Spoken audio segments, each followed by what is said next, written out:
আসসালামু আলাইকুম রাহমাতুল্লাহ। প্রিয় দর্শক, চলুন আগে গিয়াসউদ্দিন তাইরির এই ভিডিও ক্লিপটি দেখি, যেখানে গিয়াসউদ্দিন তাইরি সরাসরি কাবা শরীফকে ব্যঙ্গ করলো। আগে আমরা চলুন মুর্শিদের দরবার বক্তেরি কাবাগর, আরে মুর্শিদের দরবার বক্তেরি কাবাগর।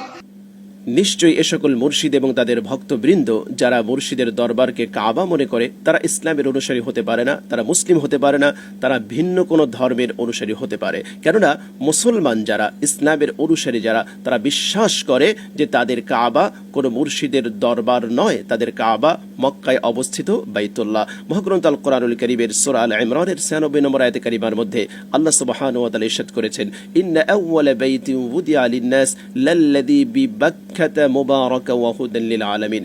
পৃথিবীতে মানুষের জন্য নির্মিত সর্বপ্রথম ইবাদতের ঘর বাক্কা তথা মক্কায় অবস্থিত, যা মোবারকময়, কল্যাণকর এবং জগৎবাসীর জন্য হিদায়াত স্বরূপ।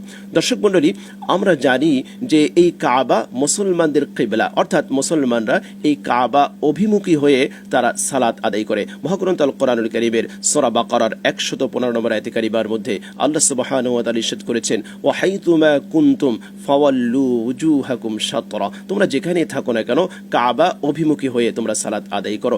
যারা তাদের মুর্শিদের দরবারকে কাবা মনে করে, তারা কি সালাত ওই মুর্শিদের দরবারের অভিমুখী হয়ে আদায় করে? আল ইয়াযু বিল্লাহ, আল ইয়াযু বিল্লাহ। যারা এটা মনে করে যে তাদের কাবা হচ্ছে তাদের মুর্শিদের দরবার এবং সেদিকে অভিমুখী হয়ে তারা সালাত আদায় করে, তাদেরকে আমরা কিভাবে মুসলমান বলতে পারি?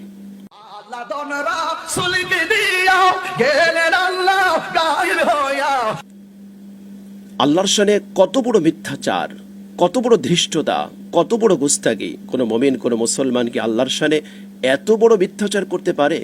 একজন মুমিন, একজন মুসলমান কিভাবে দাবি করতে পারে যে আল্লাহ তার ধন রসুলকে দিয়ে তিনি গায়েব হয়ে গিয়েছেন? আল ইয়াযু বিল্লাহ, আল ইয়াযু বিল্লাহ। মহাগ্রন্থ আল কোরআনুল কারীম সূরা আনআম 50 নম্বর আয়াত আল্লাহ সুবহানাহু ওয়া তাআলা ইরশাদ করেছেন, কুল লা আকুলু লাকুম ইনদি খাযাইনুল্লাহ। হাবিব, আপনি বলে দিন যে আমি তোমাদেরকে এই কথা বলি না যে আমার কাছে আল্লাহর খাজানা আছে। মহাগ্রন্থ আল কোরআন বলছে, আল্লাহ রসুলকে আল্লাহ পাক বলতে নির্দেশ দিচ্ছেন যে হাবিব, আপনি বলে দিন আমার কাছে আল্লাহর খাজানা নাই। প্রিয় দর্শক, আপনারা অধিকাংশ বক্তব্য মুফতি আবু মোহাম্মদ রাহমানির মুখে শুনেছেন। প্রায় 90% কথা তিনি বলে ফেলেছেন। আমি 10% কথা এখানে বলতেছি। এই যে গিয়াসউদ্দিন তাইরি যে বলল মুর্শিদের দরবার ভক্তের কাবাগর, নাউজুবিল্লাহ, এখানে সরাসরি সে কাবাগরকে ব্যঙ্গ করলো। কাবাগরের সাথে সে শিরিক করলো। কাবাগর মানে আল্লাহর ঘর, আর এই ঘরের সাথে সে মুর্শিদের দরবারকে একত্রিত করে দিল।